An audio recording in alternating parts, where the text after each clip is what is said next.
আলাইকুম বন্ধুরা, একটা কথা আছে না, বাড়ির শুভা বাঁশবাগান আর ফুলবাগান ঘরের শুভা পীড়া। তা আজকে আপনার ঘরে এই লোকেশনটা আগে বলি। এটা হলো ঢাকা দক্ষিণ সিটি কর্পোরেশনের সামনে এই জায়গাটা। কি সুন্দর ফুলবাগান সাজায় রয়েছে দেখছেন। আজকে আপনার ঘরে শুধু ফুলবাগান দেখাবো। দেখেন কত সুন্দর এই ফুলবাগানগুলি ফুটে রয়েছে, দেখার মতন না এই যে ফুলবাগানগুলি। হ্যাঁ, এই যে ফুল যে পছন্দ করে না এমন কোনো মানুষ আছে? সবাই তো ফুল পছন্দ করে। তাহলে আজকে আপনাদের শুধু শুধু খালি ফুল বাগান দেখাবো।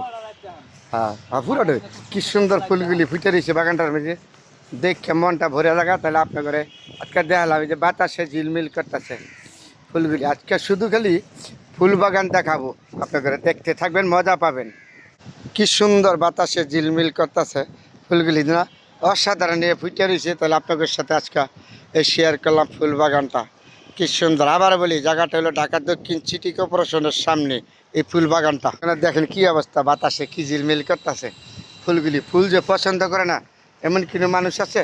তাহলে আজকে আপনাদের শুধু ফুল বাগান দেখাবো। জায়গাটা দেখে আমার পছন্দ হয়েছে, তাহলে আপনাদের সাথে শেয়ার করলাম। এইখানে দেখেন আবার ফুলগুলি কি সুন্দর ঝিলিমিলি করতেছে।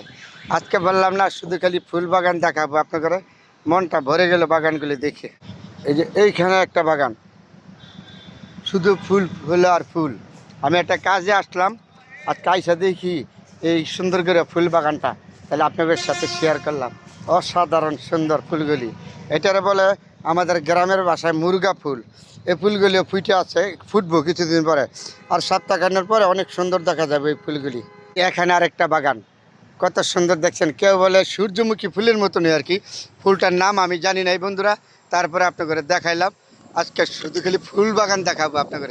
কি সুন্দর ফুল, বাতাসে ঝিলমিল করতেছে। এই বাগানটায় ফুলগুলি ফুটে যাবে আর কিছুদিন পরে। এখানে ফুটেল আছে, কি সুন্দর ফুল ফুটে রয়েছে বাগানটা আপনাদের দেখালাম আজকে। অসাধারণ, আমার কাছে মনোরম একদম পরিবেশ দেখা, যেখানে সুন্দর আছে এখানে আমি আছি কই না। তা আজকে ফুল বাগানগুলি দেখা আমার মনটা ভরে গেল, তাইলে আপনাদের সাথে শেয়ার করলাম। অসাধারণ একটা পরিবেশমূলক জায়গা, কি সুন্দর এই ফুলগুলি ফুটে রয়েছে। এই যে এখানে ফুল যে পছন্দ করে না এমন কোনো মানুষ আছে? মানুষ নাই। আমার প্রিয় নবী করিম সাল্লাল্লাহু আলাইহি সাল্লাম নিজে ফুলকে পছন্দ করত। ফুল আপনার যে কোনো কাজে ব্যবহার করতে পারবেন, জন্ম থেকে মৃত্যু থেকে যে কোনো অনুষ্ঠানে, হিন্দু বৌদ্ধ খ্রিস্টান সবাই আমরা ফুল ব্যবহার করি।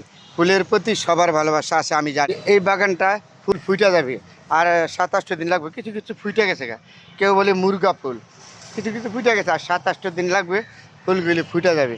তাহলে আজকে আপনাদের শুধু ফুল বাগান দেখাইলাম। যারা ফুলের ভিডিও দেখেন, ফুল পছন্দ করেন, তারা ভিডিওটা দেখবেন। চমৎকার সুন্দর মনোরম পরিবেশের ফুল বাগানটা, মনটা ভরে গেল আজকে আপনাদের দেখাইতে। এতে কি সুন্দর ফুটিয়ে রয়েছে ফুলগুলি, মনটা ভরে গেল। আবারও বলি, জায়গাটা হলো ঢাকা দক্ষিণ সিটি কর্পোরেশন সামনে এই বাগানটা। অসাধারণ, যেদিকে তাকাবেন এইদিকেই এরকম সুন্দর ফুল ফুটে আছে। তাহলে আজকে পছন্দ হইলো, আপনাদের সাথে শেয়ার করলাম এই অসাধারণ সুন্দর ফুল বাগানটা। যেখানে সুন্দর আছে এখানে আমি আছি, তাই না বন্ধুরা? তাহলে যারা ফুলকে ভালোবাসেন তারা ভিডিওটা দেখবেন, তাদের প্রতি অনুরোধ। কারণ ফুলের প্রতি কারো ভালোবাসা নাই যেমন কোনো মানুষ নাই। তাহলে সবাই ফুলের প্রতি ভালোবাসা আছে, কারো বেশ কারো কম, হিন্দু বৌদ্ধ খ্রিস্টান সবাই আমরা ফুলকে পছন্দ করি। তাহলে আজকে আপনাদের সাথে এই বাগানটা, ফুল বাগানটা শেয়ার করলাম। জায়গাটা কত সুন্দর দেখছেন। এই যে ঢাকা দক্ষিণ সিটি কর্পোরেশনের সামনে, এটা হলো নগর ভবন। এই নগর ভবনের সামনে হইলো এই বাগানটা সাজায় রাখছে। অসাধারণ সুন্দর পরিবেশমূলক একটা ফুল বাগান।